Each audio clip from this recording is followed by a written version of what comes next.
Want help to grow your business? Download Bryn, the world's first business advisor in your pocket. To find out more, visit bryn.ai or search the App Store today.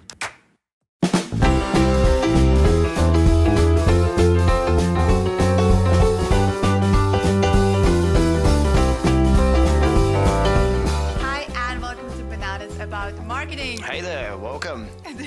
My name is Francisca Italy, and this is My name's Christo Hall. The lovely Welcome. Christo The Hall. lovely Christo Hall. And Thank we are you. the- we are the Thank you, that's founders. much better. It is. We are the founders of Basic Bananas, and we're very excited to share some insights and knowledge with you on this show. So, in today's episode, we're going to talk about some marketing myths. So, a few things that people are sometimes thinking that could hold them back when it comes to marketing. And then after that, we have a look at 4 different types of marketing and also really at what to avoid when it comes to marketing. So I'm going to hand over to Christo for the Thank first you part. for the clicker control.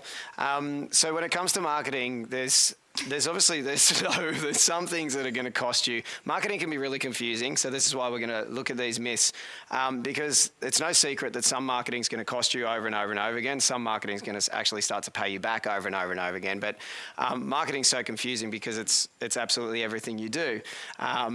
People are confused. What sort of marketing should I focus on? Where should I go? What even is this marketing thing? There's some experts out there that'll say marketing's everything that can be seen by anyone external to your business. That's probably a good start. I think it's pretty much anything that can be seen by anyone, even internal in your business. You're even marketing your business and your business vision to your team and to yourself and so on. And it can be so many different things. Could be talking to someone, could be analyzing numbers to adjust your approach. And this is why it can be so confusing. So let's look at some common myths which will help us to kind of clarify how we should go about our marketing and kind of hopefully make a bit more clarity for you to walk away from this with some more things in place and hopefully start to recognize the kind of marketing, how to make marketing work more effectively for you is obviously the goal. So the 6 myths are when it comes to marketing. Well, first up, I don't have time for marketing. If you ask yourself if you have time for marketing, usually the most common answer is absolutely not. Most people aren't getting around with heaps and heaps of spare time, a lot of spare time to focus on marketing. However, a really common thing that we see is that business owners are busy. It's like every single day, whether you've been in business for 10 years or 40 years or you're just starting out, you'll always have a business to-do list, and it's like you've got your list of things to do. As long as you're in business, there's always something to do for your business, and that thing will never ever go away. It's like your little buddy for life. You're married to your to-do list, in case you didn't realize that, but it's there for you for life now. However, there's a limit to what we can do from that to-do list every single day before we hit a ceiling, right? It's kind of common sense. So we can only do a certain amount of things. Now, a lot of things that people tend to do within their business is actually reactive stuff. So it's responding to things, or it's getting things done for other people, or it's doing client work, even though that's going to make you an income, needs to get done. However, if we're always just reactive and responding to things, what we see a lot of the time is sometimes people might even feel like they're being productive, like they're ticking things off the to-do list. However, they're not doing anything new that's going to force new life into their business. They're not doing anything that's proactive. It's kind of like all this reactive stuff and can sometimes actually start to spiral down and their business starts to shrink, sometimes without even realizing it. They're just kind of like busy, and it might be working harder than anyone else on planet Earth. However, it's just not working. And we'll look at what they're doing. And even sometimes it's like, as soon as they open their inbox in the morning, they could probably kiss goodbye to half of their day doing all this kind of like, stuff for other people and unprioritized stuff. So simple way to put this, doesn't matter if you've been in business for a long time or just starting out, you need to block out some time to do some new proactive stuff, some new proactive things which will force new life into the business. Because if we're doing, the to-do list is going to take up your time no matter what. It's kind of this, it's going to use up your time.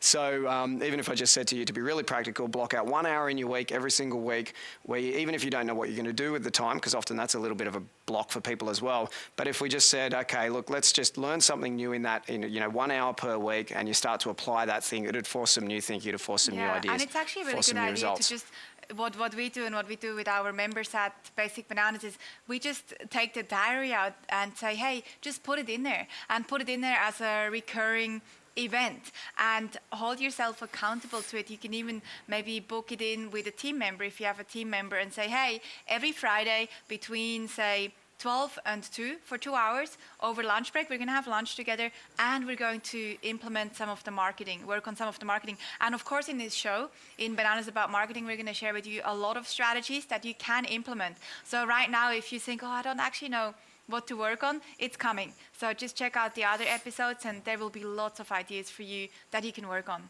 Yes, definitely. Let's have a look at our second point here. I don't need to understand marketing. This one's a really good one because a lot of the time people just want someone else to do it, as do I. I'd rather be out surfing and, doing fun stuff, of course, playing music, traveling, hanging out. But the reality is, even if you have somebody else doing the marketing for you, you need to be able to look at what they're doing to know whether they're doing the right thing or not, to know whether they're actually doing a good job or not.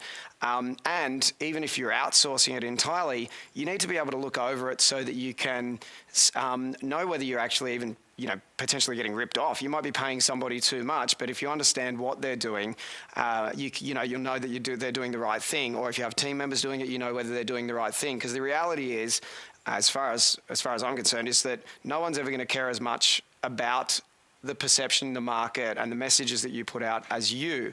And the marketing is a very, very important piece of the whole business because it doesn't matter. We all know that it doesn't matter how good your product or service is. If nobody knows about it, well, it doesn't mean anything. It's not going to have any impact. It's not going to have any reach. You're not going to go anywhere. We also all know that it's not always the best product or service out there that's actually the best seller. Isn't that annoying? It's usually not the best product or service that's actually the best seller. It's just that these are the best seller. That's it. They're good at selling. They're good at selling the thing. They're the best seller because they're good at selling the thing. And it's those ones that we see really thrive. They have the combination of the two. They have a good product or service that is really good, providing a lot of value. However, they also pretty much consider themselves a marketer. It's like the major focus of the business owner, or definitely at least a marketer within the business, is on marketing, because that's all about the messaging, and no one's ever going to care as much as you. So you need to be upskilling in this thing. It's kind of like, the more you learn and the more you invest in this, it'll pay you back over and over and over and over again, because typically people don't get into business because they're an expert at marketing. It's usually because they see an opportunity to make money, or they're excited to do something, or passionate about something. Now, on this point as well, it doesn't mean that because you understand the marketing that you have to do it all yourself. There's a bit of a difference here. You can still have others doing it. It's like the architect who draws the plans for a house. He draws up the plan as you should draw up the plan for your marketing. So you understand the plan and you oversee it. I'm pretty sure that the architect doesn't go and lay the bricks. They might draw the plan for a section of bricks, and they might understand how the bricks should look like, and they might have a rough idea of how much it might cost to lay the bricks, and how much time it might take to lay the bricks. However, they don't go and lay the bricks, and this is kind of the same thing. This might be a little example of this that we see a lot. Is like someone's good at making money from something, or they have a good product or service.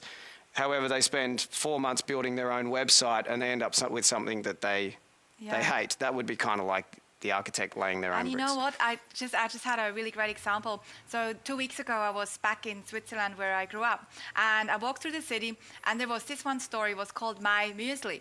And I walked in, and it was fantastic. The brand was really good. And we're looking at branding also in episode 2 of this show. And I walked in and I saw that this brand was very successful. And I asked some of the people that were working in there, hey, what do you think makes this brand a success? I mean, it's a muesli business. There are hundreds of other muesli brands out there. Why this one? And why this one so quickly? It started 6 years ago, I think, by some university students actually in Germany. I wish I could say it was Swiss guys, because it's a really cool brand, but it was some amazing German guys who came up with this concept. And I asked them in the store, I said, hey, why did you guys grow so fast? And now have stores all over, I think, Austria, Germany, and Switzerland, and quite a thriving website where you can buy their product. And they said, you know what, the founders of this company, they spend a lot of time studying marketing and investing time and effort and maybe resources into marketing this brand and into creating a really cool brand. So that's the difference between their muesli brand that is now. To continue enjoying this presentation, download Bryn, the world's first business advisor in your pocket. To find out more, visit bryn.ai or search the App Store today.